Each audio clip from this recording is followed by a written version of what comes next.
Сайн бацхан үзэгчдээ загтлын нэвтрүүлгийн ээлж дугаар эхлэж байна. Үзэгч таны бидэнд илгээсэн загтал дээр тулгуурлан бид зан харилцаа сэтгэл зүйн зөвлөгөө хүргэдэг. Ингээд нэвтрүүлгийн ээлж дугаар эхлэж байна.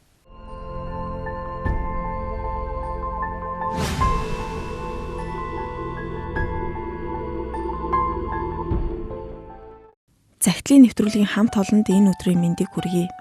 Намайг сайхан цэцэг гэдэг.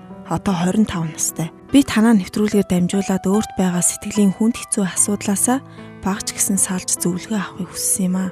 Учир нь зүрх сэтгэлд минь үргэлж хин нэгний хоосон орон зай байдаг. Би энэ орон зайг юугаар ч дүүргэж чадахгүй байна. Найз нөхөд, гэр бүл, янз бүрийн мэдрэмж таашаалууч ч миний сэтгэлд байгаа энэ хар нүхийг бүгэлж чадахгүй. Тийм болохоор би эдгээрч юусоо ач холбогдол өгдөггүй. Харин ганц л зүйл тэрхүү орон зайд төхөж очдог. Энэ бол надаас ах хүний хайр байдаг. Гэвч энэ бас л хангалтгүйгээс гадна намайг үргэлж айлгадаг. Би хар багасаа аавынхаа талаар юу ч мэдэхгүй байсаар өнөөдрийг хүрсэн. Ээж минь надад түүний талаар хизээч хэлдэггүй. Ээжээ, танаас тэгэл аавын тухай гэж асуухаар та яаж иж байгаа л хойруулаад өнгөрөөч юм. Надад жоохон тодорхойхон шиг юм яриад өчөж болохгүй мүү? Хүмүүсийг янз янзын юм хэлэхээр надад ч хэцүү байх юм. Угаасаа танаас ингэж асуухаар танд ч гэсэн хэцүү байдаг гэж би мэдчихээн л да. Миний охин битгий хэрэгтэй юм санаа сэтгэлээ зовооч. Цаг нь болох дээр угаасаа ээж нь чамд хэлнэ штэ. Хичээл номондоо л анхаарлаа тавь. Хүний юу гэж яах нь ямар хамаатай юм. За яа миний хөө. Гэтэ ээж та ингэж л байна. Тэгэж хэлүүлээд байгаа болохоор надад хэцүү байдаг байхгүй юу да. Ээж чамайг ойлгож илээ л да. Ээжт нь ч гэсэн бас нэг сайхан юм алга хэцүү лээ. Гэтэ миний охин хичээлдээ л гол юм сэтгэл санаагаа зориул заа юу. Ээжээ. Охин нь тэгээ танд хайртай шүү за. Ээж тэгээ чамд хайртай шүү дээ. Иймэрхүү юм асуухаар танд хэцүү байдаг гэж би мэднэ л дээ. Ээжт нь ч гэсэн ямар сайн байх вэ дээ. Гэтэл хүний яриаг сонссноос миний хөө ээж нэг л өдөр миний охин чухал орлоо. Ээж нь чамтай ярилцсанаа заа юу. Би ээжээсээ асуух бүрээд түүний хэцүү байдгийг нь мэдэрдэг. Гэхдээ надад аавын минь хайр халамж, зөвлөгөө, зэмлэл, уушиг түшигтэй байдал нь үнэхээр их өгүүлэгддэг. Би үүний төлөө юу ч зориулахад бэлэн байна. Гэхдээ энэ боломжгүй гэдгийг би үргэлж мэддэг. Тэгсэн хэрнээл яагаад ч юм ээжийнхэн үеийн насны ах хүмүүсийг харахаар л сэтгэлд тотон ойр санагдаад байдیں۔ Аавгүй байна гэдэг хүн бүрийн нүдэнд орсон өргөс мэт ад үзэгдэх юм. Гэр бүлийнхэн маань заримдаа уурлах, хэрэлдэх үедээ үргэлжил намайг энэ хорвоо төрсөн гологдол мэтээр харьцаж байдаг. Чи юм уу бутаж хүний гологдол гих мэтээр зүрх сэтгэлийн минь гонсоолгох зүйлсийг хэлдэг. Магадгүй миний аав байсан тэр хүн өдийд байсан бол би хизээч юм гологдлыг амсахгүй байхсан. Ингэж ботхоор л танихгүй тэр нэгнийг би үзий яддаг. Гэвч өнөө хүртэл энэ муухай гомдол гологдол дундаа байсаар л байна. Миний таньдаг эгч маань бас л зүрх сэтгэлийн хүнд асуудалтай байгаа. Тэр нь нилээд хэдэн сарын өмнө нэг залуутай өрхөж байгаад түүнээс хүүхэдтэй болчихсон. Хүүхэдтэй болохоос өмнө тэр залуу гэртэнд байнга шахуу иржил хонж өнжөөдөл явдаг байсан. Харин одоо тэр эгчийг төрсний дараагаар хүний урманд нэг ч удаа ирээгүй. Магадгүй эрэгтэй хүн ийм амин хувиа хичээсэн муухай байд юм болов уу? Бүх эрэгтэй хүмүүс ийм өөдгөө байдаг гэж юу? Би л миний эрх ашигл болж байвал энэ хүний бас энэ хүүхдийн амьдрал надад хамаагүй гэж боддог юм байх та. Яаж сэтгэлд нь ийм муухай зүйл багтдаг юм бэ? Эндээс над чиг сэтгэлийн шарахтай бас нэг хүүхэд гарна шүү дээ. Магадгүй эрэгтэй хүний хариуцлагагүй байдлаас болж зүрх сэтгэл нь шархалсан олон эмэгтэйчүүд мөн хүүхдүүд олон байдаг баг. Ингэж бодохоор л эрэгтэй хүмүүсийг үзэн ятгах сэтгэл төрөөд байх юм. Хаяа өөрийн мэдлгүй л ах хүмүүстэй хитрхи тотон болчихсон байх юм. Харин тэр хүмүүс хүртэл унтаж хөвтөх тухай л ярьдаг. Ирчүүдэл чиний орон зай гүйцэн шүү дээ мэн. Ийм сайхан хүүхэн чинь одоо хизээ болзаага та юу яриад байгаа юм бэ? Гээ чи чам ирчүүдэл мөнгө өгнө. Ирчүүдэл чамайг бүх зүйлээр ч хангаж өгч чадна шүү дээ. Мэн зүгээр асуудлаа зүгээр ах дээрээ ярьж ярьсан чинь зүг. Зүгээр хамттай бай. Зүгээр хамттай байя. Гэ болтойхоо та буруу ойлгоод байна. Би танд зүгээр л би танд зүгээр амьдралынхаа асуудлаас жоохон хуваалцъя л гэж бодсон юм. Мөнгөгүйгээр асуудал шийдэхдэггүй. Зүгээр өнөөдөр сайхан буудал аваад хоёулаа сайхан бүр тухтаа орчин. Эндээс өөр тухтаа орчинд ярилцъя зэ. Та юу яриад байгаа юм бэ? Би танд ээж маань намайг ойлгохгүй нэ гэж ярьж байгаа болохоос би тантай баг нууц амраг болъё гэж яриаггүй үсттэй. Гээ чи одоо ямар ойлгохгүй юм бэ? Энд чинь харин чи өөрөө Энэ асуудлууд чинь яг л энэрүүл чиглүүлж өгч байгаа үстэй чам. За. Та намайг арай л гондоогоор ойлгоод ах шиг байна. Гүй хоёлаа зүгээр сайхан. За уучлаарай болдохоо би явлаа. Гүй мэд хой. Ээ. Гэхдээ би амьдралдаа хизээч өөрийнх шиг ийм хувилбарыг зөвшөөрөхгүй гэж боддог. Учир нь энэ амьдрал ямар хэцүү зовлонтой байдгийг би өөрөө мэднэ. Би энэ цагтлаар дамжуулаад сэтгэлийнхээ хоосон орон зай бүглэх талаар илүү ихийг мэдхийг хүсэж байна. Гэхдээ бас эрэгтэй хүмүүст ийм амьдралыг битгий бий болгооч гэж хэлхийг хүссэн юм аа. Хідэн хүчийн бодлогогүй жаргалын чинь цаана бүхэл бүтэн хүний амьдрал явдаг юм шүү гэж хэлмээр байна. Магадгүй энэ нэвтрүүлгийг олон эрэгтэй хүмүүс үзэж байгаа гэдэгт итгээд ийхүү сэтгэлээ та бүхэнтэй хуваалцаж байгаа юм шүү. Бүгд өөрчлөгдөхгүй ч нэг хэсэг нь өөрчлөгдөнө гэдэгт итгэж байна.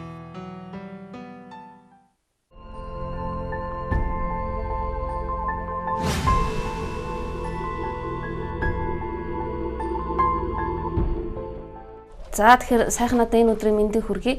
Тэгэхээр юу гэхээр одоо нөгөө өөрийнхөө хүний бага наснд одоо авсан одоо тэр сэтгэлийн шарах тийм ээ сэтгэлийн одоо гүн гүнзгий тэр мэдрэмжүүд насанд хүрсэн хон нөлөөсөөр л байдаг. Яг энэ сэтгэл зүйн уг шалтгаан бол сайхнаа дээр мань харагдаж байна. Тэгээ хамгийн гол ололтой тал нь юу гэхээр сайхнаа мань өөрийнхөө сэтгэл зүйн тэр хоосон орон зайг гэр нь баг хаанаас ихтэйвэ гэдгээ мэдэрч чадж байна. Мөн өөрийнхөө нэлээдгүй их зарим нэгэн сэтгэл зүйн шалтгаануудыг олж харж байгаа явдал нь бол одоо их сайн одоо цаашдаа өөрийгөө одоо нөгөө эрүүлж өглөхөд их сайн нөлөөтэй гэж одоо сэтгэл зүйчийн хувьд үзэж байна. Тэгээ сайхнадаа зөвлөхөд мэдээж хэрэг хүний бага наснд нөгөө аав эцэг ихтэй байх гэдэг чухал байдаг. Мэдээж хэрэг эцгийн хайр юу дутмаг байх мөн гэрийнх нь болохоор нөгөө нэг гологдол тийм ээ одоо нөгөө бутаж хүүхд гэх мэтээр элдв янзын зүйлсийг хилдэг нь түүнийг өөртөө итгэх итгэлгүй өөрийгөө тийм ээ гологдол одоо тийм ээ хиндэж хэрэггүй амтан гэж итгэхэд хүргэсэн байна.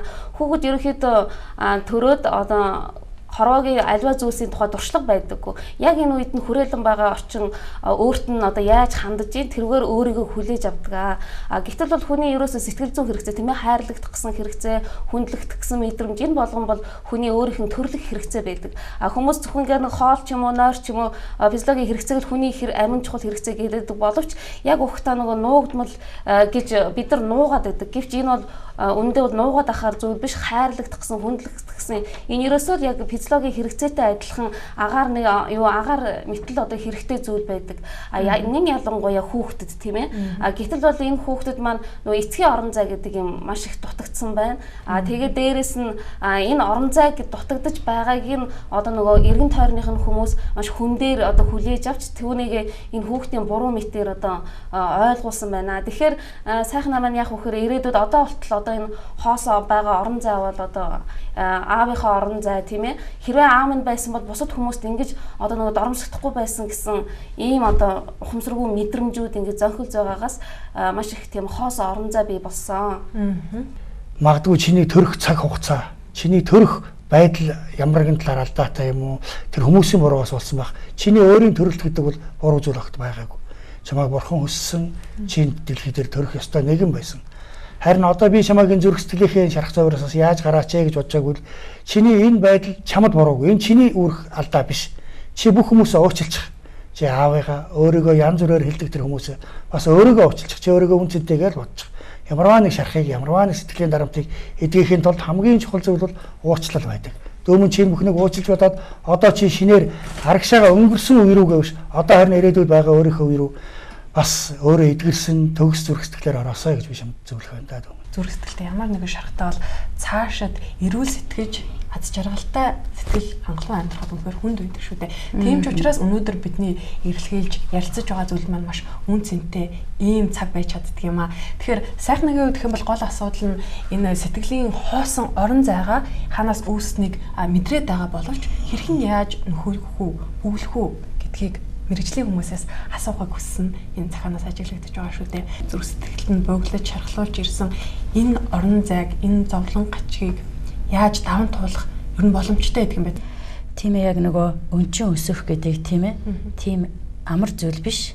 Тэгээ өнчрөл ганцаардал гэдэг маань үнэхээр хэцүү. Энэ болгоноос харин дотоод зүрх сэтгэл байгаа тэр зүйлийг даван туулахад үнэхээр маш их хүч, шаардагддаг хувь хүнээс. Тэгээд яг энэ сайхнагийн загтлыг уншиж байхад бол тийм ээ энэ мэдрэмж нь үнэхээр тэр хүний дотн талд байгаа. Дотор зүсэр сэтгэлд байгаа мэдрэмж нь би өнчрөл, би гологдолцсон тэр болгоно бүх зүрх сэтгэлд байгаа тэр үед нь бол юм бүхэн өөр эсрэг байгаа мэт санагддаг. Одоо тэр ах дүүгээс ирж байгаа харилцаа, найз нөхдөс ирж байгаа харилцаа, одоо нийгмээс ирж байгаа харилцаа тэр болгонууд ингээд юм болгоно өөрийнх нь эсрэг байгаа юм шиг санагдаж байгаа.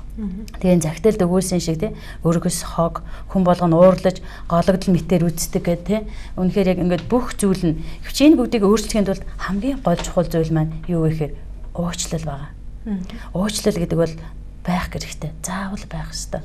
Бид нар нөгөө уучлж чадахгүйгээс болж маш их зүрхэнд ачааг тээж, нургандаа маш их хүнд дарамтыг тээж явдаг. Тэгээ би өнөөдөр сайхнаад өгөө юу гэж хэлмээр байна гэвэл өнөөдөр чи 25 настай яг бидэнд хандаад загтал бичээ сууж байгаа яг энэ үедээ талархаараа гэж бас хэлмээр байна. Аавгүй өсөх, аавын хайрыг мэдрэх гэдэг маань ямар үн цэнтэй байдığım бэ гэдгийг би бас олон жилийн өмнөөс бас мэдэрч эхэлжсэн.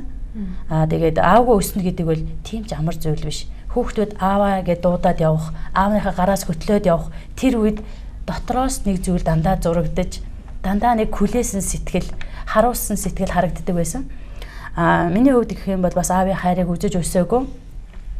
Хэцүү ингэж аав гэдэг үгнээс шархалах, аав гэдэг хүнээс те хөндлөнгийн одоо найз нөхөд ах トゥ ээж нэрээсээ, эгч нэрээсээ ингэж олон зүйлийг мэдэрчээсэн ч гэсэн харин би нэг өдөр юу гэж бодсон бэ гэхэд өнөөдөр би амьд байгаадаа л талархах юм байна гэдэг зүйлийг мэдэрсэн. Тэр цагаас эхлээд аав гэдэг хүний агуу хайрыг би мэдэрч эхэлсэн байгаа.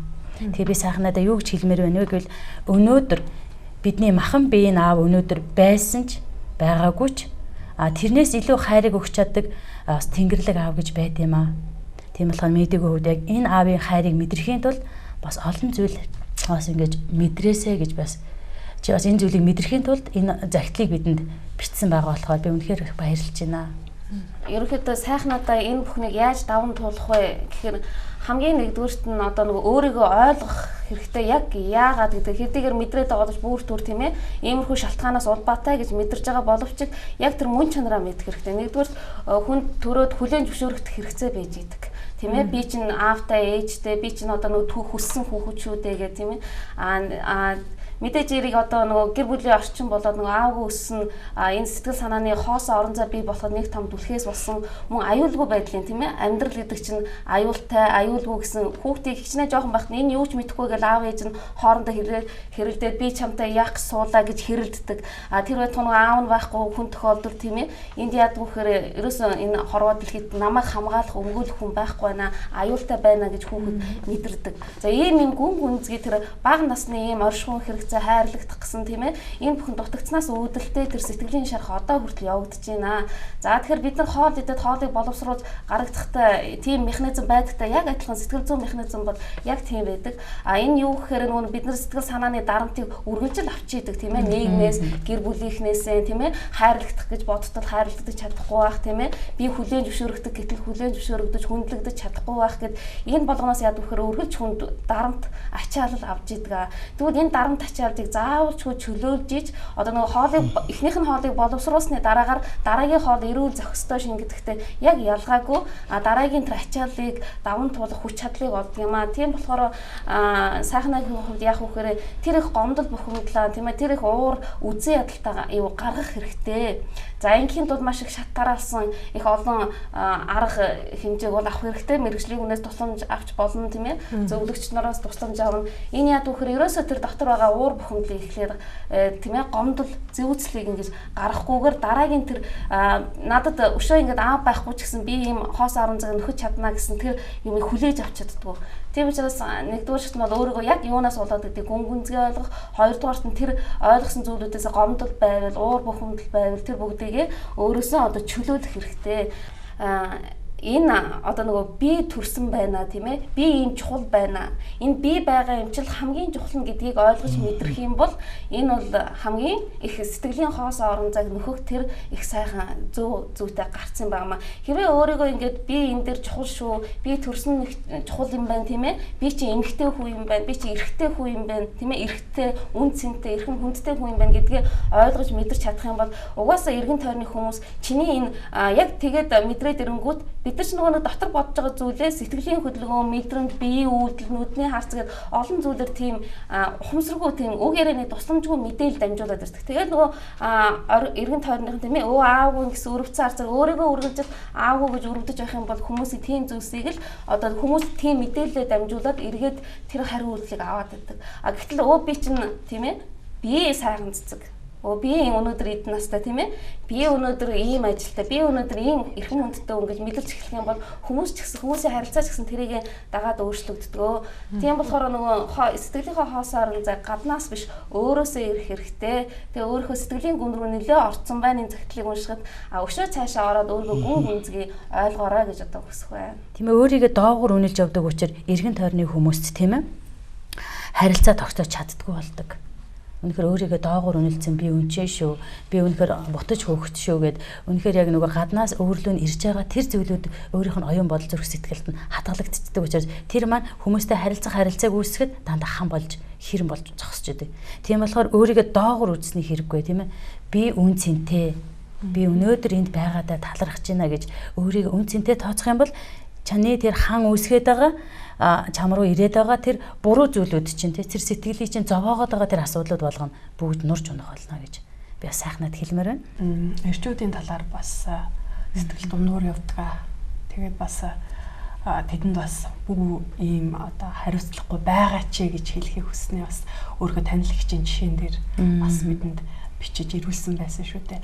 Тэгэхээр энд бас нэг ойлголт гараад ирж байгаа. Асуумар зүйл бол ер нь их байна л та. Энэ маань сайхнаа үзэж байгаа боловч түүний ард энэ мэт асуудалтай эрчүүд эмэгтэйчүүд маш олон хүн байгаа учраас энийг ярьж байгаа. Тэгэхээр жилд Монгол улсад ойролцоогоор 1500 айл өрх салж тусгааруулж тийм ээ гэрэлтэй цуцлуулж байна гэж. Үүний 70% нь үр хөвгттэй байна. Тэгэхээр энэ бол бас аимшигтай тоо тийм ээ. Тэгэхээр юу гэж асуух гэдэг юм тэгэхээр аав хүн жишээлбэл хүүхдийн хүмүүжилт ямар хэрэгтэй юм бэ? Товчгондоо бол аавгүй хүүхд, аавтай хүүхд.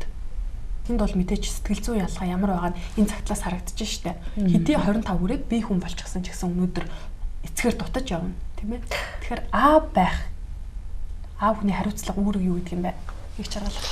Эцэг хүн гэдэг маань зүгээр товчгоо итгэвгээр хэлэхэд зөв цагт зөв зүйлийг зөв эхлүүлээд бас зөв төгсгөж чаддаг тэр хүн байгаасаа гэж боддог. Альва зүйлийг тий. Өнөөдөр ингээ харж байхад чинь манайхан урдлын социалист нийгэмд болохоор зэрэг бүх зүйл хаалттай байсан. Дэндүү хаалттай, дэндүү төгжигдмөл ертөнц байсан. Харин дараа нь нэгдэхдээ дэндүү замбраагүй, дэндүү дур зоргоор нь, дэндүү сул чөлөөтэй тавьсан учраас өнөөдөр амьдрал гэхээсээ илүүгээр секс гэдэг зүйлийг хамгийн чухал болгосон тий. Тачаал гэдэг зүйл бий болсон. Энэ зүйл давмгаалаад эхлэхээр зэрэг нөгөө гэр бүлийн маань үнцэн алдагдаад эхэлчихэж штэ. Тэгэхээр хүмүүс маань нөгөө гэр бүл байна гэдгийг зөвхөн хамт байхад л бодоод байгаа. Хамт байснараа биеийн жаргал идэхийг бодоод байдаг. Энэ зүйл дээр бос зүйлийн хариуцлагыг бүгдийг мартсан байна. Гэтэл гэр бүл гэдэг нь хамтарч амьдраад, хамтдаа бүтээж, хамтдаа урагшлаж, хамтдаа хийх ёстой зүйл шүү дээ. Энийг гол ноён нуруу нь хэмбэ гэвэл эр хүмүүс байх ёстой. Өнөөдөр эрчүүлийн маань үүрэг хариуцлага, эрчүүлийн маань үүрэг оройл хасагдсанаас болоод өнөөдөр гэр бүл гэдэг зүйл олон гэр бүлүүд өнчирч олон зүйл дээр ихэн их тус дамгаалаад эхэлчихлээ шүү дээ. Эрчүүдтэй хандаж хэлэхэд. Эр хүн гэр бүлтэй за тэгээд хүүхдтэйгээ хүмүүжилт ямар хариуцлагатай, ямар үүрэг ролтой байх хэрэгтэй юм бэ гэдэг унаа сэтгэл зүйч бас тодорхойлж өгөх байхаа. Энэ хавар нөгөө Монголын эрэгтэйчүүдийн холбооноос нөгөө эрэгтэйчүүдийг нийгмийн үнэлэмжийн судалгаа явлаа. Тэгэхээр нөгөө хүүхдийн хүмүүжлийн оролцоо гэсэн асуулга байсан. Тэрэн дээр зүгээр байнга оролцдог тийм оролцдоггүй гэсэн зүгээр л 3 юутай. Тэрэн дээр эрэгтэн хүн яад вөхөр манайх нөгөө хүүхдийн хүмүүжил гэхээр нөгөө мөнгө олж ирээл тэгээл нөгөө нэг эдийн засгийн хувьд хангацдаг тэгээл нэг байж ахтал болдог. Тэрийг л нөгөө би хүмүүж үслэе гэж үзээд байдаг. Гэтэл энэ асуулт маань цаашаа өшөөл задруул одоо их зүгээр байгаа. Хамгийн гол нь хайр гэж юу гэхээр учиргүй тэрч аваад үнсгээс илүү харилцах. Ерөөсөө хүн гэж харилцах. Энэ харилцаа маань л өөрөө хайрыг агуулж идэг. Тэр учраас эрэгтэйчүүд маань үр хүүхдтэйгээ илүү дотн харилцаж үр хүүхдтэйгээ ажилд тийм ээ хуралд нь одоо хичээл номонд нь бүх зүйлд нь илүү түлхүү оролцох юм бол хүүхэд бол эцгийн хайрыг бол тэндээс их амсч чаддаг. За мөн эцэггүй өсгөөс гадна эцэг нь байсаар эцгийн хайрыг аваагүй хүмүүс зөндөө байж идэг. За тэгээ энэ дээр яг хэлэхэд манай сайхнаа маань ээжтэйгээ сайн ярилцах хэрэгтэй.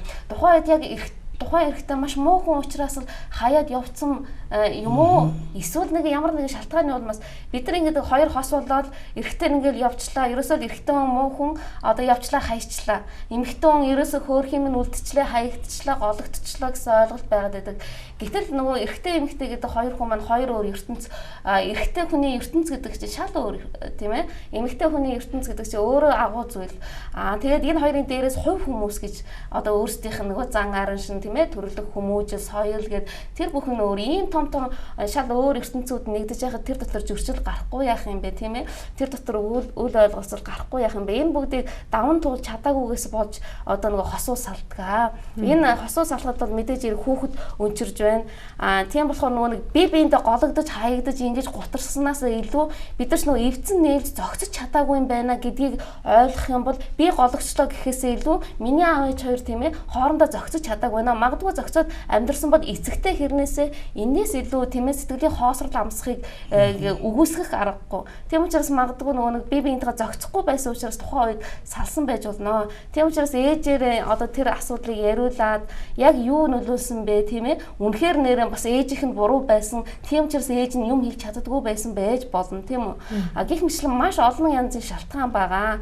За тэгээд мөн эрэгтэй хүмүүс өөр ертөнцийн учраас эрэгтэйчүүдийг ойлгох тэр ойлголтоо бас нэлээ өөрсдөө одоо яг энэ харилцаанаас үүдэлтэй нөгөө эрэгтэй хүмүүсийг хүлээж авах тийм сөрөг хандлага бий болцсон байна. Ийм сөрөг хандлага гэр бүл болоход тийм ээ заавалч одоо хүнд байх цаашдаа одоо нөгөө сөргөөр нөлөөлнө гэр бүлийн амьдрал тийм өгч чадахгүй. Тийм учраас нөгөө нэг инх жаргалахын хэлсэн дээр нэмээ хэлэхэд эрчүүдтэй хариуцлагын тал дээр ерөөсөө тэр гэр бүл болцоо гэж бүр хариуцлагаасаа илүү хамгийн эхлээд сонголтод хариуцлага байх хэрэгтэй нэгдүгээр. Хоёрдугаар гэх юм бол манайхаа ингээд юу яадаг. За яг гэр бүл болохоос өмнө тэг бэлгийн харилцаанд орлоо гэж бодоод тэрэнд чинь хоорондоо ингээ нөгөө чөлөөтэй ярилцдаг нөхөө өрчхөө юмаа ярилцдаг хизээд одоо хүүхэд гарах уу гэдгээ ярилцдаг ичгүй тийм ээ би биентэйгээ ярилцдаг тэр одоо соёлоодыг хэрэгэлдэг тийм ээ одоо тийм байх нь маш чухлаа. Гэтэл бол нөгөө нэг би одоо намайг одоо би татгалзлаа гэхэд одоо эрэгтэй хүнийг өгөөсгцэн юм шиг болоод эрэгтэй шарх аваад цухтаагүйгээ явчихдаг тийм ээ эмэгтэй нь одоо бас хаягдж байгаа юм шиг орхигддаг ийм их сонин би биентэйгээ нээлттэй илэн далангуй ярилцаагүйгээс болж би биендээ шарх үлдээс ийм харилцаанууд түгээмэл их байдаг.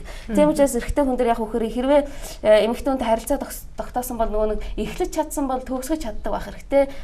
Салсан ч гэсэн сайхан харилцаатай байх хэрэгтэй. Тэгэх юм бол өөр хүүхдэд цаашаа сэтгэлийн шархан үүсэхгүй. Эргээд хоёр биендээ бас сэтгэлийн шархан үүсэхгүй. Тэгээ яг хөхөр дараагийнхаа амьдралд мэдээж ирэх хүн юм чинь залуу хундаас салчих юм бол дахиад хүнтэй суун тийм ээ. Одоо дахиад хэн нэг хүнтэй дотн харилцаанд холбогдох тийм асуудал бий болно. Тэрэн дээр яг хөхөр өмнөх тэр сэтгэлдээ авсан шарх заавалч нөлөөлж идэг. Гэтэл би биентэйгээ ярилцаад ойлголцоод бид тэр үнэхээр тааш тохирохгүй байна гэдгийг мэдээд хин хинийгээ буруутгахгүй тийм ээ. Хин нэг нь голгцсан, нэг нь голсон болж явахгүй, нэг нь хаягдсан болж явахгүйгээр ингэж асуудлыг шийдэх юм бол би биендээ нөгөө дараагийн хүнийг хүлээж авах, дараагийн амьдралыг эхлэхэд ирээдүйд тэр өөр хүүхдийн амьдрал яадаг вэхээр одоо сэтгэлийн шарах гэж одоо байхгүй харин харилцаа илүү их ойлгож харилцаанд суралцаж тийм ээ гэр бүл хайрын харилцаанд суралцах тэр одоо түлхүүр нь болдго юм аа. Салахгүй бат бөх гэр бүл байхын тулд бас нэг зүйл бий л дээ. Бэлтгэл гэж ажил. Зүрх сэтгэл зүйн бэлтгэл гэж. Өнөөдөр хоёр биенийгээ таньж мэдсэний дараагаар биенийхээ одоо ингээд маргалд гэр бүл болохоос өмнө маргалдаад үзэх хэрэгтэй миний бодлоор. Яагаад гэвэл тулсан үед энэ маань ямар ашсан гаргад юм бэ? Энэ маань хингээч хүн байна. Энэ ямар шохон юм. Бас өөрөөгөө би энэ хүнд тулсан үед ямар ааш гаргаж чадчих тийм. Би энийгээ яад дарж чадчих. Энэ бүхнийг ойлгож энэ бүхнийг таньж мэдэх хэрэгтэй. Харилцсан бие бинийгээ. Тэгээд би энийгээ засах гэж оролдох хэрэгтэй. Хэрвээ засч чадахгүй бол тэр хүн сэтгэл зүрхэндээ юу вэ? Насан туршдаа би хайртай учраас энэ хүнийхээ энэ дутагдaltaй талыг би насан туршдаа төсвөрлөн өнгөрүүл чадна гэсэн тэр сэтгэл зүйн бэлтгэл байх хэрэгтэй. Нэгэнт бие биендээ үн цэн өгч байгаа юм бол тийм ээ. Энэ миний хамгийн үн цэнтэй хүн учраас энэ хүнд байгаа энэ алдааг л би засч чадсангүй. Тэгвэл энэ алдаа над дээр одоо амьдрах явцад минь гарч ирэхэд би энэ зүйлээр эмзэглэхгүй. Энийг даван туулж чадна гэсэн. Энэ зүйл дээр өөрийгөө бэлтгэх хэрэгтэй. Гэр бүл болоход ер нь олон бэлтгэл бий л дээ. Ингээд ихтгэх юм бол харин гэр бүл арай салах юм уу, сарнах шаардлагагүй Монголын гэр бүл улам батчиж байх гэж бодлоо. Тэгээ нөгөө нэг аавын өөрөг оройл бас юу юм бэ гэж байна те. Хүүхдэд бол нэг аавын өөрөг оройл маш чухал байдаг. Бүр бага наснаас нь эхэлж байгаа. Энэ юу вэ 3-аас 5 нас бол бүр илүү чухал. Яг нөгөө одоо ямар ч хүүхдүүд яг ааваасаа авах тэр хайрыг тэр насанд авцсан үед ахиад өсөөд дээшээ өсөх наснуудад бол тэр эрэгтэй хүнээс хайдаг тэр их хайр халамжуудыг хүсдэг. Яагаад гэвэл яг 3-5 наснда хүүхдийн бие физиологи нь өсөж одоо ингэ томорч байдаг, гадагшилж байдаг үе байгаа. Яг энэ дээр одоо нэг эсрэг хүснийгээ таньж мэддэг үе. Тэгэхээр аав хүн өнөөдөр яг тэр насны хүүхэдтэй аав нар байгавал яг энэ үед аав хүн ялангуяа охтуудаа илүү сайн тэрвэрч, илүү сайн хайрлах. Аав хүн эр хүн гэдгээ мэдрүүлэхдээ сахлаар эрэгтэй хүний сахал ямар байдаг, одоо үнэр нь ямар байдаг те ингээ биед нь хурж үцгээд бол хүүхдүүд айгүйх мэдэрч дотоод зүрх сэтгэлдээ мэдэрч эхэлдэг. Тэгээ анзаараад байх юм бол та нар магадгүй одоо ингээ харахад яг тэдийн насны хүүхдүүд яг эсрэг хүнийг хүсдэг. Одоо жишээ нь охтууд бол аавыгаа илүү их чухалчлаад ээжигээ түлхэж өгдөг. Ээжигээ түлхэх үгүй би аавтайгаа унтна, би аавтайгаа явна. Миний аав. Яг тухайн нөхцөлд нөгөө эсрэг хүснээ сонирхож эхэлж байгаа. Тэр үед бэлгийн боожлтны хүртэл явагддаг үе. Яг энэ үе дээр нөгөө аавын тэр агуу хайрыг мэдрэхийн тулд тэр хүүхдээ энэ зүйлийг хүсэж байгаа. Тэр хайр нь өгөж чадаагүй яг энэ насанд нь хий хоосон өглөө унтчихтан гараад орой унтчихт нь орж ирдэг үе зөндөө байсан тийм ээ. Тэгээд бас ахиад дэжлээд өсөг төсөв өсвөр насанд нь байна. Яг шилжилтийн нас. Яг энэ үед охтууд хөвгүүд яг тэр ааваасаа эр хүнээс тэр хайрыг авах гэж. Тэгээд охтуудыг харах юм бол олон бандартаа үерхэд хаяад болоод явдаг. Энэ зүйл юу гэхээр нөгөө нэг хайрыг хүсээд байгаа. Ааваас авах тэр хайрыг л хүсээд байгаа. Тэрийг нь өгч чадахгүй болонгууд ахиад нэг эрэгтэйг сонгодог. Тэгээд тэндээс нөгөө хүссэн хайр нь байхгүй бол дахиад нэг эрэгтэйг сонгодог. Ийм маягаар олон эрэгтэй хүүхдүүдийг сонгож өөрийнхөө амьдралд алдаа гаргадаг байна. Тэгэхээр хүүхдүүдэд аль болох багаас нь дандаа тэрвэрч хайрлаж үнэхээр тэрийг халуун хайр тэр аавын нүмер нөөлөг гэдэг зүйлийг мэдрүүлэх нь аюулгүй чухал. Аавын том гараар тэрвэрхэд хүртэл маш их хамгаалтанд байгаа юм шиг тий. Өнөөдөр бид нэр бороонд гараа явхад шүхэр бариад хамгаалагддаг тий. Яг тэрнтэй адилхан аав маань бидний дээр хүүхдүүдийнхаа дээр тийм нүмер нөөлөг болсон тийм ээ. Тийм шүхэр болж хамгаалж чадсан. Хэрвээ тэр шүхэр цоорхой байх юм бол доор ногоог хүн хамгаалагддаггүй адилхан тий. Тань аав хүнд ямар нэгэн цоорхоо, ямар нэгэн сэтгэл зүйлд, ямар нэгэн тийм хайр халамж байхгүй бол таны хүүхэд үнэхээр л тэр хоос орон зайгаар л дүүргэгдэж өснө л гэсэн байна. Тэгэхээр аав хүний үүрэг хар нэлхаас нь эхлээд бүрлдэж бий болох тэр цагаас нь эхлээд хүүхдэд маш их хариуцлагатай.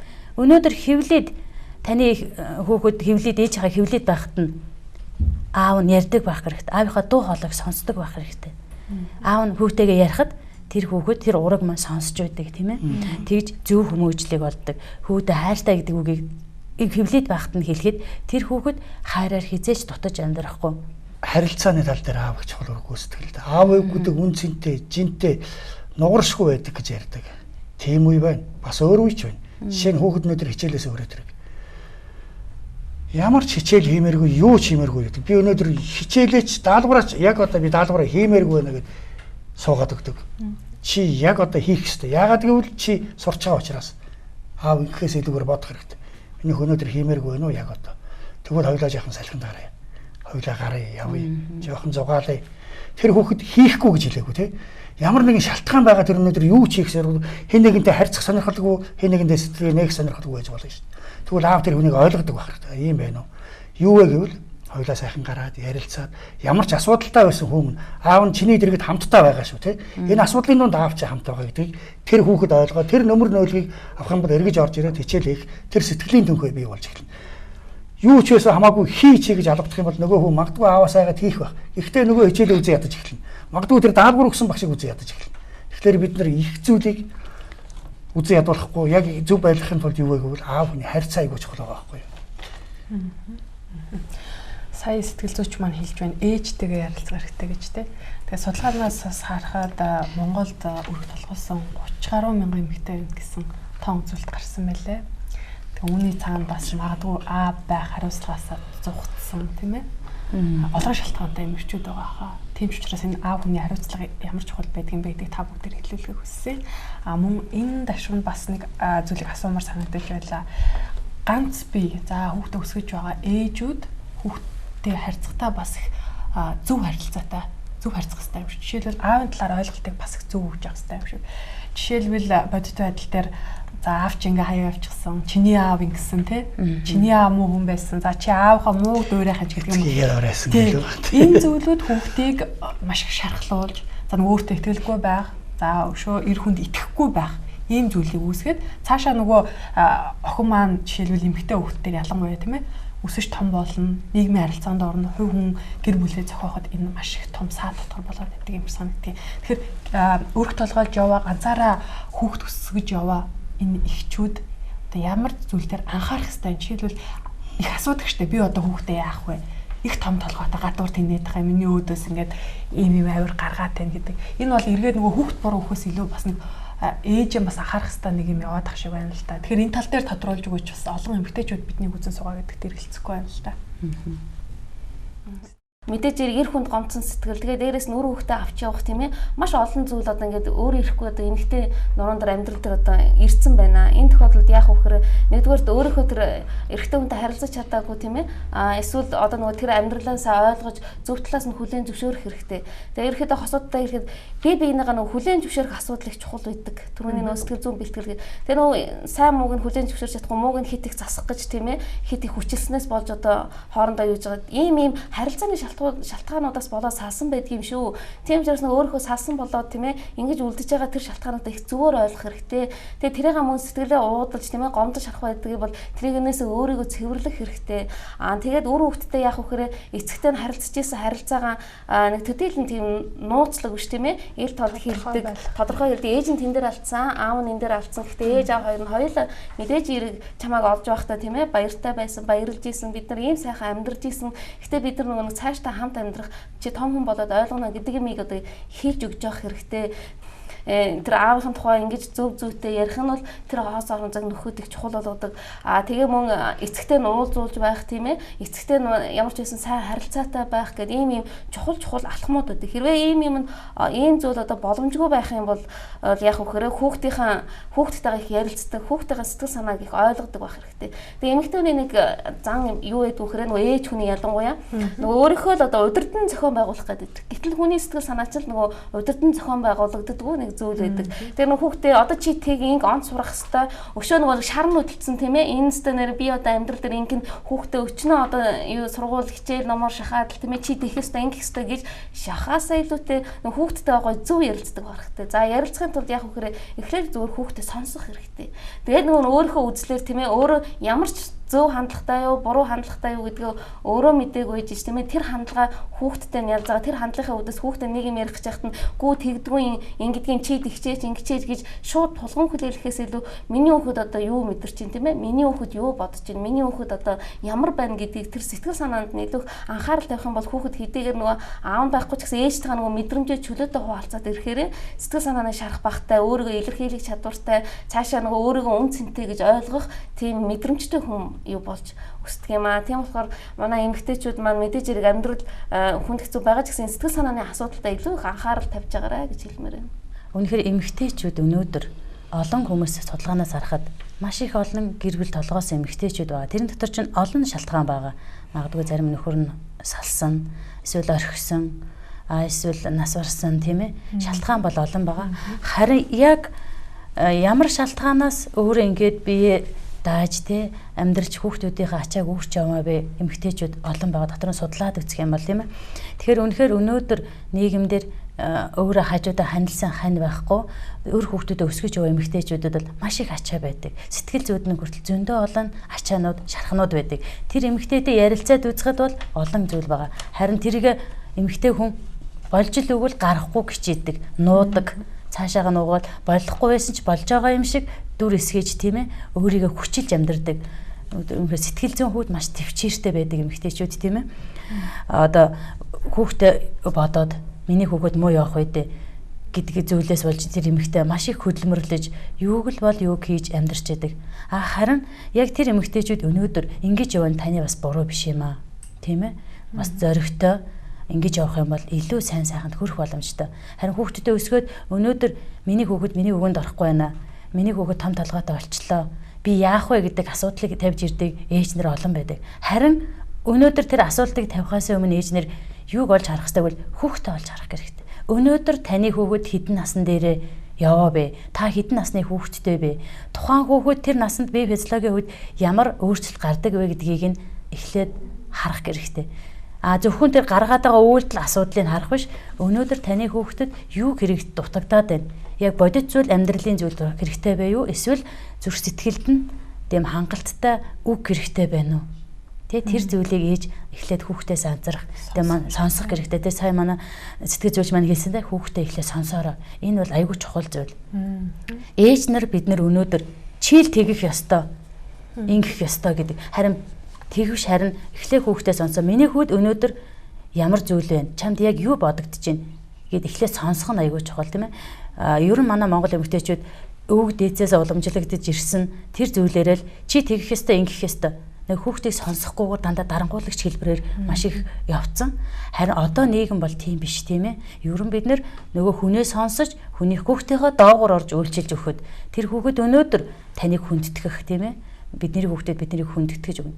Би ч гэсэн адилхан тийм л одоо хүүхдээ чи тэгэх ёстой, ингэх ёстой, ийм байх ёстой гэдэг өөрийнхөө хэмжээнд шалгуур тавьдаг.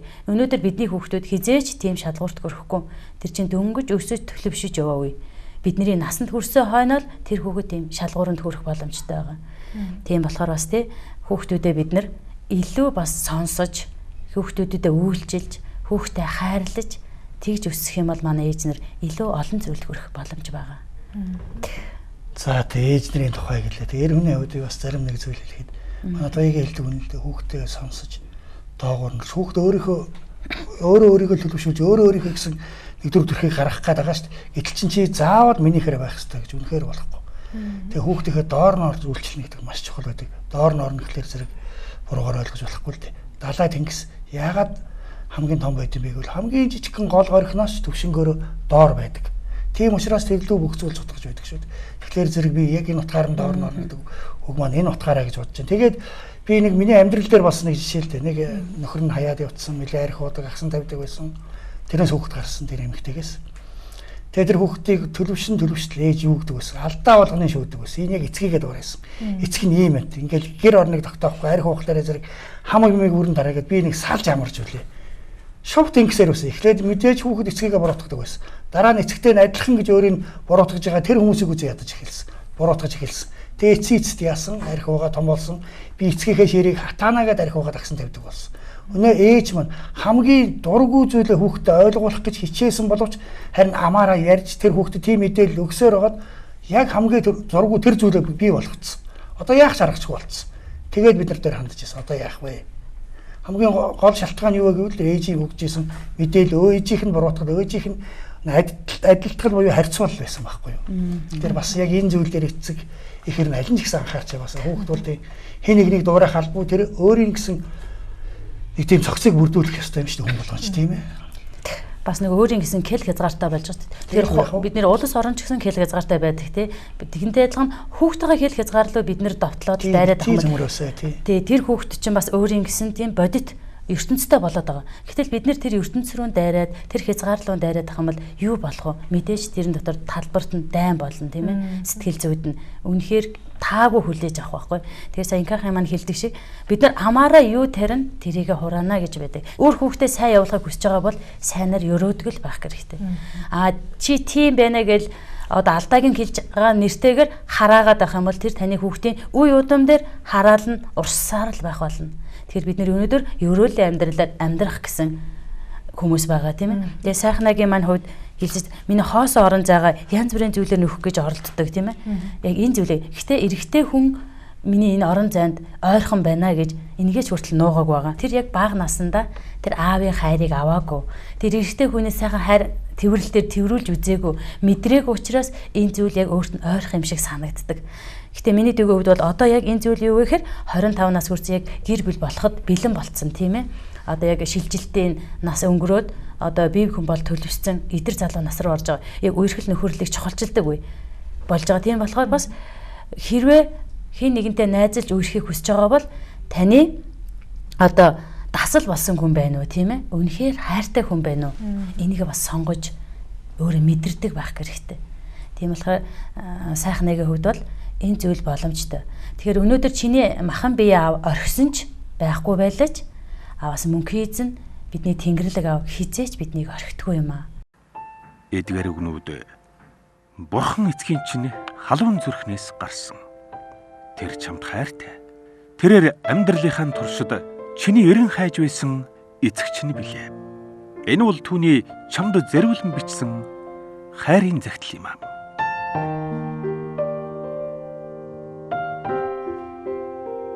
Сайн байна уу миний хүү?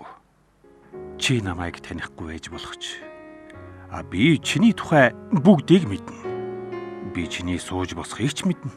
Би чиний амьдралыг ч мэднэ. Тэр ч үгүй хэл чиний толгойн үс бүр чинь тоологдсон байгаа.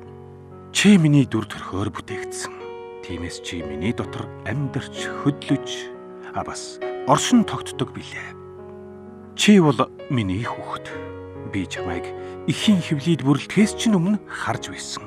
Бүгдийг бүтээж эхлэхээс өмнө би чамайг төлөвлөсөн юм шүү. Тиймээс чи тохиолдлоор төрөөгүй.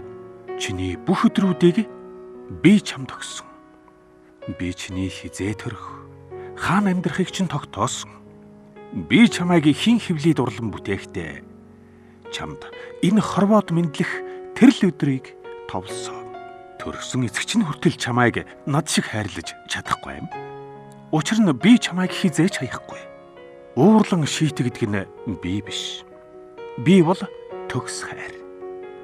Би юу хүсдэг гэж? Чиний дотор миний хайр бялхан дүүрэн байхыг л хүсдэг. Би төрсөн ааваас чинь ч илүү чамд туслаж чадна. Би чамд хамгийн шилдгийг бэлэглэхийг хүсдэг. Би чиний бүх хэрэгцээг мэддэг. Би бүх хэрэгцээг хангадаг нэгэн билээ. Чиний ирээдүй миний төлөвлөгөө итгэл найдвараар үргэлж бялхсан байх болно. Бүү эргэлз. Учир нь би чамайг мөнхийн хайраараа хайрладаг. Чиний тухай миний бүх бодол их говийн элсний ширхгээс ч олон билээ. Би чамд үргэлж сэтгэл хангалуун байж харах бүр дэм баярлаж байдаг. Чамдан амлая. Би чиний төлөө сайн сайхныг хийхээ хизээч зогсоохгүй. Учир нь чи миний хувьд ямар ч эрдэнэстэй зүйрлэшгүй үнцэнтэй. Би чин зүрх халуун сэтгэлээрээ чиний амьдралыг босгоно. Тэгээд би чамд агуу гайхамшигт зүйлсийг харуулах болно. Өрмөндөө. Хэрвээ чи намайг үнэн зүрхнээсээ хайж, намайг санах аваас чи намайг заавал олно. Надтай хамт байснараа чи баяртай байх болно. Би чиний төсөөснөөс илүү зүйлийг чамд хийж өгөх болно. Би чиний хамгийн сайн дэмжин туслагч чинь байхыг ямар их хүсдэг гэж. Уйтгар гуниг, гашуун зовлонгийн үед чамайг тайвшруулах аав чинь би юм шүү. Хэрвээ чиний зүрх сэтгэл шархалсан бол би чиний дэргэд байж, эмчлэн эдгэж, амар тайвныг өгнө. Хончин нялх хургийг тэрвэрдэг шиг. Би чамайг ингэртэй нааж, инхрийлэн хайрладаг. Нэг л өдөр би чинийхэн нулимсыг арчиж, амссан бүхий л зовлон шарах бүрийг чинь эдгэж тайвшруулна. Би чамайг алдаж, төөрч, бодлож явсан ч уучлж өршөөн, элгэндэн тэрч байх болно. Тийм ээ. Миний зүрх одоо хүртэл чиний төлөө цохилсоор байгаа шүү. Хайрт хүү минь. Өөрийн хүү Есүс Христийг хайрладаг шигэ би чамайг хайрладаг. Миний хайр Есүсээр дамжин чамд очсон шүү дээ. Есүс хүү миний жинхэнэ төлөөлөл билээ. Би чиний төлөө юм шүү гэдгийг тэр чамд харуулж ойлгуулахын тулд ирсэн. Миний хүү. Би хизээч чиний эсрэг байгаагүй, байхчгүй. Чиний гэм нүглийг тоолоод байдгүй гэдгийг чамд үнэн зүрхнээсээ хэлье. Есүс чи бид хоёрыг эвлэрүүлэхийн тулд амиан зэлсэн. Түүний үхэл чиний төлөө гисэн миний хайрын хэмжээсгүй баяныг харуулж чадсан. Би чамд бүхнийг өгсөн нь миний чамд хайртайг. Мөн чиний дотор миний хайр дүүрэн байхын тулд байсан юм шүү.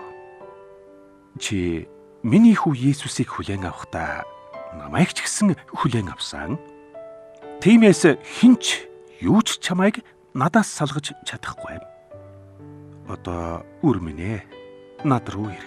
Би чиний хизээч амсаж мэдэрч байгаагүй тэрл баяр хөөргийг аль хэдийн бэлтчихсэн.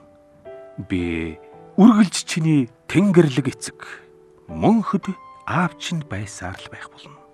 За миний хүү.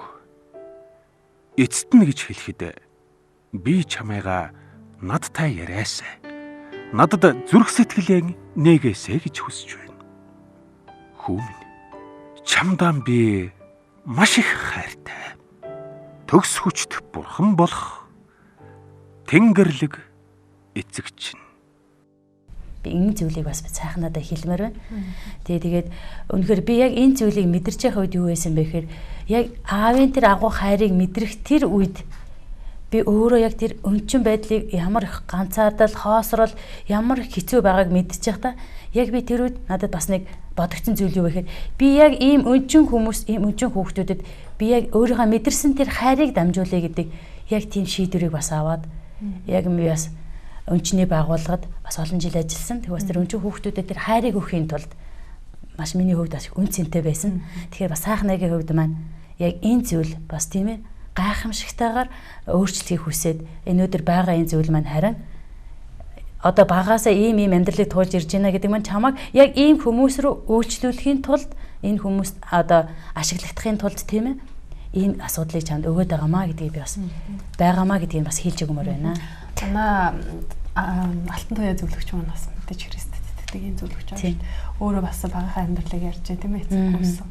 Таны тэр эцэггүйсэн эцгийн хараар тутсан тэр зүрх сэтгэлийг таны итгэдэг те мөнхий яаж нөхөж дүүргэж өгсөн юм бэ? Бас сонирн байх байх л та. Тий. Сайн ярьлаа. Тий. Тэгэхээр үнэхээр яг аав гэж хэм бэ? Аав гэд дуутахад надад миний амнаас гарахад үнэхээр хэцүү байсан тийм. Харин би өвөөгийн хайраар дүүргэгдэж өссөн боловч тэр хүнийг би яг аав гэж дуудаж өссөн тийм ээ. Гэхдээ л яг цагаад болохоор хүний нөгөө нэг махан бие дотор яг төрлөх аав минь байдагч болоосоо гэдэг зүйл харуулсал байгаад байсан. Харин би нэг удаа яг тэр цуглаанд яваад тийм ээ яг энэ эзний үгийг сонсож байх тэр үед намайг тэр их агуу том хайраараа намайг тэрврээд тэр их том нүмергөөрөө нүмрээд авах тэр зүйлийг би тэр тухайн үед би мэдэрчээсэн дотоод зүрх сэтгэлдээ тийм ээ бүр ингээ сүнсэндээ би мэдэрч эхэлсэн. Яг тэр үед аава гэж дуудах эрхийг би чамд өглөө гэж Библийн номын Иохан номын 1:12-т хэлсэн байгаа. Яг тэр ишлэлийг санахтаа би бодож байсан. Нэрэл намадад аава гэж дуудах эрх өнөөдөр би олж байгаа юм байна. Энэ олон зүйлийг ямар олон жил би хайж одоо ингэ тэнүүчилж тийм олон зүйлээр ингэ сэтгэл санаа мол тэнүүчилж байсан тийм аав гэдэг зүйлийг олохын тулд ингэж хайж тэнүүчилж байсан. Харин яг тэр өдрөөс эхлээд одоогоор харах юм бол бараг 10 жилийн өмнө яг тэр зүйлийг энэ яг ишлэлийг харангуудаа нэрэл аава гэж дуудахыг аав надад өгч байна гэж би эрхээ авсандаа бас их баярлж байсан. Тэгээ бас сайхнаг одоо энэ дээр бол христчд итгэдэггүй гэж бичээгүй байсан. Тэгэхээр магадгүй хэрвээ тий итгэдэггүй байгаа бол бас Библи номыг уншаад тийм ээ христчин хүмүүстэй нөхөрлөөд яг тэр аав гэж хинбэ, мөнхийн эзэн хинбэ гэдгийг бас мэдэж аваасаа гэж би бас урамшуулмаар байна. Тэгэхээр сая бид бас өрх толгоолсон ээжүүдэд тийм ээ бас хүүхдээ хэрхэн өсгөх вэ, хэрхэн энэ харилцаан дээр анхаарах вэ гэдэг бас нэлээд бас олон талаас нь ярьж бас зөвлөлөө тийм ээ. Тэгвэл нэгэнтээ бас ингээд буруу ойлголттойгоор хүүхдээ хандаад өссөн нас биенд хүрсэн тэр хүүхд одоо жишээлбэл сая их жаргал ахын ярьж ирсэн шиг тийм ээ архинд ороод ингээд асуудалд орсон хүүхдтэй яаж харьцаж тэр хүнийг одоо тэр зүрх сэтгэлийнхэн шахахыг жишээлбэл эдгэх тийм арга байна. Гэр бүлүүд олон гэр бүлүүд бас энэ асуудал байдаг шүү дээ тийм. Сэтгэл зүйчдэд бас зөвлөгч нарт маань бас тийм гэр бүл ч юм уу ээж аав нар хандж ирсэн үү? Ямар зөвлөгөө өгдөг юм бэ? Юу хамгийн гол хүн бүрийн одоо нэг хүсэл, сонирхол тийм ээ өөрийн гэсэн хувь хүн гэдэг чинь өөрөө тийм ч бас би энийгээ энэ хорвоод мэндэлснийх нь учир тийм ээ би биетэйгээ хамт байгаагийнхаа учраас одоо хүнд итгэлтэй илэн далангуу харилцах хэрэгтэй. Энэ харилцааг би болгочих юм бол жахаал эвгүй байхад энийг нэг тийм хошин шиг болгоод өнгөрчих жишээтэй тийм ээ. Гэх мэтчлэнгээр харилцааны олон аргуудыг тэр бүхнийг одоо амьдралдаа хэвшүүлж чадах юм бол аяанда цаг хугацааны туршид тэр яд бүхрээ нөхөглөж эдгэрч ингэж идэх. Тэгээ бас би биентэйгээ ярилцахаас айхгүй байх хэрэгтэй. Ярилцахаар нөгөөдхийг хэрүүл ч юм уу үйл ойлголц ч юм уу бүр өөрийг нь одоо гоморхолт ч юм юм уу буруутгагдана гэж айдаг. Гэтэл тэр зүйлсийг даван туулж ижил тэрний цаадах баяр баясгалан ирдэг. Хүний сэтгэл хөдлөлийн механизм тодорхой үе шат дистралалт явдаг. Тэгтэл хүмүүс нөгөө айдас дээр очихоор бүх юмнаас зүгтдэг, бүх юмыг хүндэхээс айдаг, ууралж биеийн дугаа гашгиж чаддаг, тэгээ гомдлож чаддаг. Цаашаа өгшөөд ингээд нөгөө өөрөө буруутай юм шиг юм уу эсвэл ямар нэг айдастай тулгархаараа дотоод өөрийгөө нуудаг.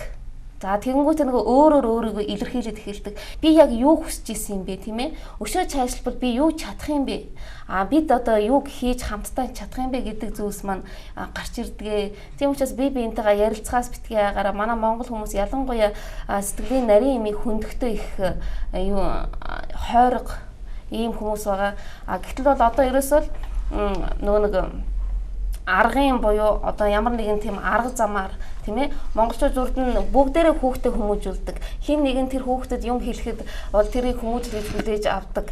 Тэгээд нөгөө нэг нийгмээрээ бас биенийгээ хүмүүжүүлдэг. Ийм нийгэм байсан бол одоо бол шал өөр яг энэ барууны нийгэмтэй адилхан нийгэм. Тэгээд дээрэс нь бидний монгол хүний сэтгэл зүйн онцлог гэдэг их юу сонин ертөнцид орж ирж байгаа. Энийгээ их ойлгож ухамсарлаж энд ихтэй бас бухимдаж тийм ээ нэг өөрт нь санаанд таарахгүй зүйл байх юм бол тэр заавал өөрөөхөр нь босонгүй гэж одоо бухимдах хэрэггүй. Тэгээд хамгийн гол нь тэ нөгөө хүнийхээ нөгөө нэг толгой дээрх бухлых нөгөө өвсийг юу өөрийнхөө бухлыг харахгүй байж нөгөө хүнийхээ өвсийг харав гэдэг чигээр өөрийнхөө тэр хандлага амьдралд хандж байгаа хандлага нөгөө хүнтэйгээ үр хүүхдтэй хандж байгаа хандлага тэгээ гэр бүлийнхээ харилцаанд хандж байгаа хандлага тийм ээ амьдралд ямар хандж байна вэ энийг өөрөө ихлэ шинжилж үзээд өөртөө тийм ээ тэр ойлголт хандлага зөв мэдээллийг авсныхаа дараа тэр хүнтэйгээ тийм ээ хэрхэн одоо нийцэх вэ хэрхэн ажиллах вэ энэ хүнтэй хэрхэн харилцах вэ би хүүхдээ яаж хүмүүжүүлэх вэ хүүхдтэйгээ юу ярилцах вэ гэдгийг шийддэг юм шүү. Тийм учраас ээж өнөөдөр эцэгт нь гомдчихсан. Тэгээ тэр гомдлоо яаж юм хэрэг тэр нөгөө дотроос нь тэр нөгөө сэтгэл зүйн механизмаар л гадагшлах гэдэг байгаа байхгүй юу. Тэр гадагшилтыг яаж юм хэрэг хүүхдээ хүмүүжүүлж байгаа гэдэг нэрийн дор ерөөсөө тэр сэтгэл санааны тэр гүн хоосрол бухимдлыг бас тийш шилжүүлж гаргаж байгаа ийм бас нөгөө сэтгэл зүйн тийм дард механизм явагдаад байдаг юм аа. Тийм учраас ямар ч зүйлтэй тулгарсан бай өөр хүүхдтэйгээ харилцаа гэдэг чинь эцэгтэйгээ харилцаанаас тусдаа зүйл гэдгийг ойлгож ялгаж салгаж явах хэрэгтэй. Энэ тал дээр л анхаарах юм бол бас нөгөө нэг мэдээж хэрэг тийм ээ одоо нөгөө эцэгхийнх нь хоорондын тэр харилцаа үр хүүхдэд нь хамаатай болоод тийм ээ тэрнээс нь үр хүүхд нь давхар шархаваад ингээд яваад байдаг ийм механизм бий болчихдөг юм шүү. Тийм учраас ерөөсөө өрөвхтэй харилцах тусна. Миний хүүхэд бол баяраа байдаг юм уу тийм ээ? Энэ сайхнаа байдаг юм уу? Тэгвэл сайхнаадаа харилцаа бол ерөөсөө тусдаа. Ийм байх ёстой гэдгийг яг хамгийн гол нь анхаарах хэрэгтэй. Ховчилж бас харилцаа юм байна. Тийм энэ бүхнийг ярихын тулд Библиэл дээр нэг түүх байдаг. Хоёр хүүтэй эцэг байсан. Тэгээд нэг хүүхэд нь аваасаа би бүх өмчрөнгөө аваад тусдаа явъя гэдэг. Тэгээ яваад тэр хүүхэд тэр аваас авсан өмчрөнгөө бүгдийг өрн таран хийгээд эцэст нь бүр гахаа хоол хүртэл идэж байсан байдаг. Тэгээ би ингэж амьдарч яхаар эцгийндээ очиж зарцж болтгоо хий. Эцэг минь намайг ядгнаа зарцаар хүлээж авна. Гэр дэргэж ирсэн харин аав нь тарган тугална ядал найр хийнэ гэсэн. Тэрний дэргэд өглөө үжсгүй ажиллаж байсан ах нь ууралсан. Би таны дэргэд өглөө үжсгүй ажилладаг байх та. Ингээ бөмбөртлөө таны хөрөнгийг өрн таран хийчихэд ирсэн хүүхдийг ирэхэд та юунд найр хийв гэдэг. Тэгээ аав хэлсэн. Дүү чинь чиний миний байхгүйсэн. Харин өнөөдөр дүү чинь бий боллоо. Тохоо амиллаа тий. Нүгд ирлээ гэсэн. Нэгэсэндээ юу гэж яах гэхээр зэрэг хүний алдаа гаргасан сайнтай муутай биш. Муутай тооцоо хийгээгүй. Зөвхөн сайн талыг харсан. Тэгэхээр ямар ч сайн тал гэж байдаг. Одоо миний тэр амьдралд үзсэн жишээгээр тэр хүүхэд маань ярьдаг ч цасан ширхэгний ширхэг болгон өөр гэдэг. Тэгвэл хүн болгон өөр байдаг. Хүн болгон давтдмал яг аавтайгаа давтдаад дуурайцсан тэр дуураймал ховилдсон копи бүтээгдэхүүн биш шүү дээ. Канондсон хов биш. Тэгэхээр тэнд өөр үзэл бодол байгаа. Өөрийн хайр байгаа, өөрийн ертөнц байгаа. Харин тэрийг ээж л буруу мэдээлэл өгөөд байсан болохоор одоо харин өөрөө үнэтэй нүүр тулах хэрэгтэй. Миний аав юм байж. Би аавгаа дуурайснараа юунд төрөв? Одоо яг үнэнтэйг нүрлэх хэрэгтэй байхгүй. Тэгээд тэн дундаас яах хэв. Би бол ийм байх хүн биш юм байна. Би бол өөр хүн. Би аав мэдээ тэр хүн миний аав мөн. Зарим талаараа би аавтайгаа адилхан. Гэхдээ энэ зүйлээр би энэ миний замнах зам биш. Энэ зүйлээ ихлэ хүлээн зөвшөөрөх хэрэгтэй. Би буруу сайн зүйлийг хүсэж байгаа хэрнээ би буруу зам дээр яваад байна. Яагаад би хүсэж байгаа сайныгаа биш харин хамгийн буруу зүйлээ хэрэгжүүлээд хүсдэггүй муу зүйлээ хэрэгжүүлээд байгаа. Миний энэ явж байгаа зам мөн үү биш үү? Би өөрөө хэн болчихад байна гэдгийг эхэлж мэдэх хэрэгтэй л дээ. Тэгээд дараад нь хүн манай нэг одоо амьдрал аварга сургалтанд оролцоод эдгэрсэн хүн маань хэлж байсан. Хүн хүсвэл хэдийд ч өөрийгөө өөрчилж чаддсан байна гэж. Тэгэхээр энэ бол шийдвэр байгаа байхгүй тийм. Түүнээс орон зай, цаг хугацаа ямар нэг ёс зайг нь хэрэггүй.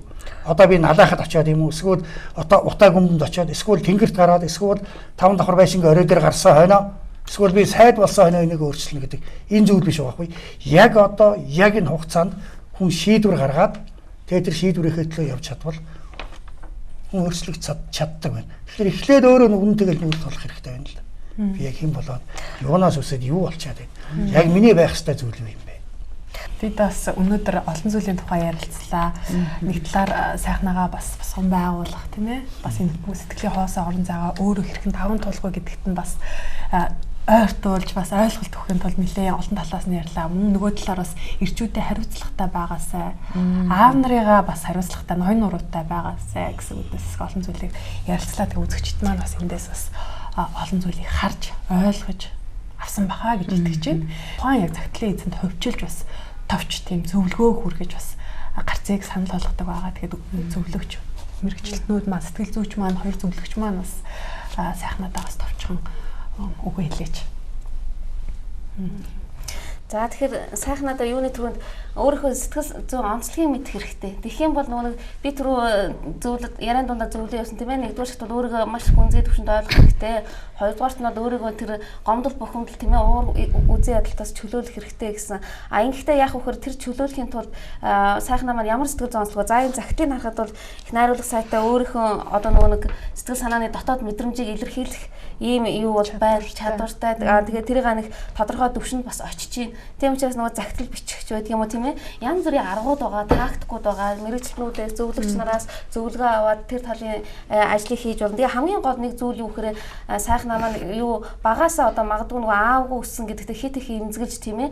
Одоо нөгөө гэр бүлийнхнээс шалтгаалтай одоо нөгөө өөрийнхөө тэр одоо дутагдлаа шалтгаантай ингэж одоо нөгөө буруу хандлага тогтсон байгаа шүү гэдгээ өөртөө маш их ойлгох хэрэгтэй. Ерөөсөө амьдралд нөгөө үл итгэх, ирчүүдэд үл итгэх.